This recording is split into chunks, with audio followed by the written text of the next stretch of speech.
They called him the Phantom. There were all kinds of myths about him. The students would tell each other that he had gone mad because of a too difficult problem he tried to crack, or after a rival beat him to the punch. And students were aware that the powers that be were protecting him. From time to time, you would see in your office, under the door, sort of huge number of sheets that's been worked out the night before, computing the probabilities of certain coincidences, very detailed computations. He was into proving the existence of God. I felt that I might get a divine revelation by seeing a certain number. A great coincidence could be interpreted as something, a message from heaven. I did see him several times. He didn't recognize me.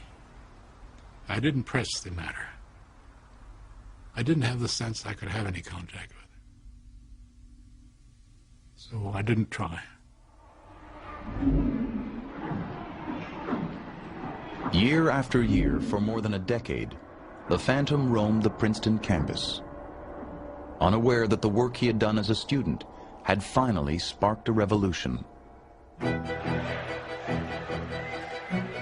Beginning in the 1960s, economists began to successfully apply game theory to real-life situations. Mergers, strikes, collective bargaining, these situations of conflict and cooperation are part of the backbone of practical economics. Auctions, farm subsidies, monetary policy, international trade, all were now seen as strategic games. By the late 1970s, game theory had become one of the foundations of modern economics. And at the center was the Nash equilibrium. There are not more than 10 ideas in the post-war period, which we could say are equivalent. It had a huge impact in economics. It made economics a much more useful subject. I knew it was good work, but you cannot know how much something will be appreciated in the future. You don't have that crystal ball. By the 1980s, economists expected that game theory would be recognized with the Nobel Prize. Year after year, it didn't happen. The committee in Stockholm could not conceivably dream of giving a Nobel Prize if they couldn't include John Nash as one of the deserving people. Members of the Nobel Committee worried that Nash was unstable and wouldn't be able to handle the pressures of the ceremony. Some even feared he might do something that would embarrass the Academy and tarnish the prize.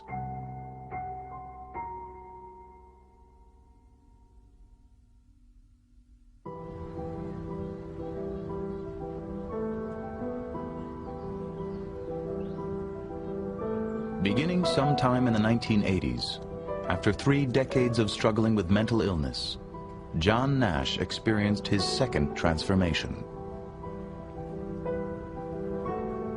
I don't really remember the chronology very well. Exactly when I moved from one type of thinking to another. I began arguing with the concept of the voices, and ultimately I began rejecting them and deciding not to listen. His descent into madness had been sudden.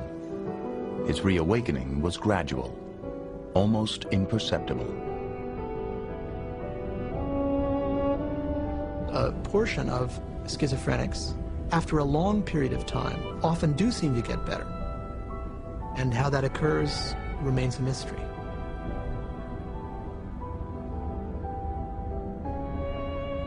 Slowly, he became more engaged and lucid.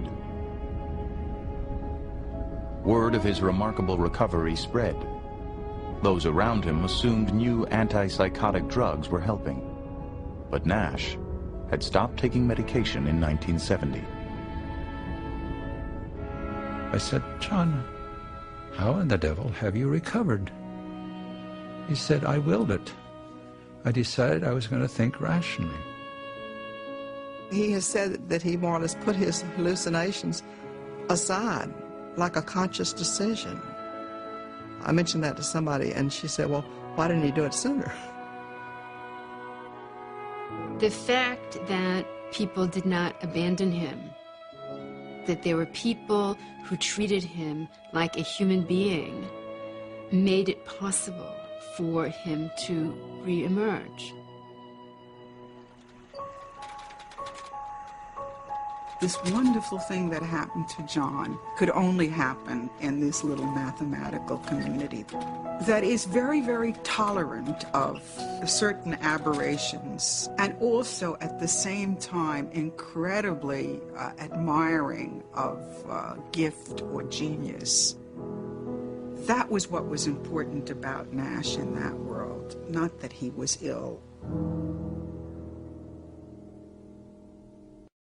2 American professors and a German researcher have been awarded the Nobel Prize in Economics. The 3 winners of today's Nobel Prize played major roles in bringing the principles of game theory to economics.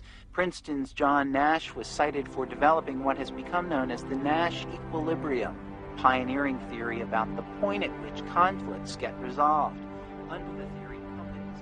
My wife said, "John Nash? You don't think that's the John Nash that we know?" I didn't know John was still alive. I remember clearly, I heard it on the radio, and I said, "That's John." And I cried. All I could think was, I wish my parents could know this. On December 10th, 1994, at the age of 66, John Nash received the Nobel Prize in Stockholm. Dr. John Nash, your analysis of equilibrium non-cooperative games and all your other contributions to game theory have had a profound effect on the way economic theory has developed in the last 2 decades. I was delighted. I was absolutely ecstatic. And so was my wife. It was so wonderful. Jubilant. We danced around our kitchen. I mean, it was such a marvelous vindication that after all this time, this incredible acknowledgement, it was great.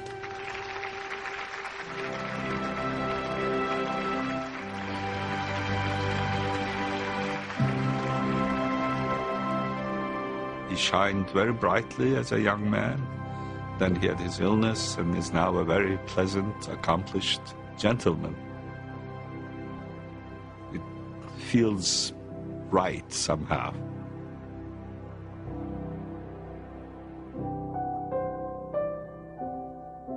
John Nash lives in Princeton with Alicia and their son Johnny, who is also a mathematician and suffers from schizophrenia. After a long estrangement, Nash has reconnected with his eldest son, John Steer. In the spring of 2001, 38 years after their divorce, John and Alicia remarried. At Princeton, Nash has returned once again to his work in mathematics.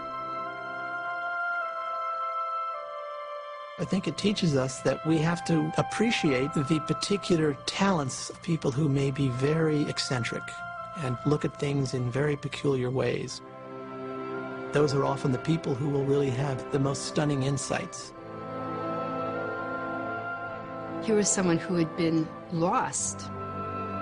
I think that's the inspiration, that people can triumph over this disease. I think it's incredibly inspiring.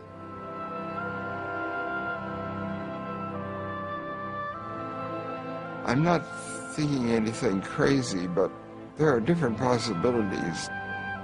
I don't know what the future holds exactly, even if it's not such a long future. For me.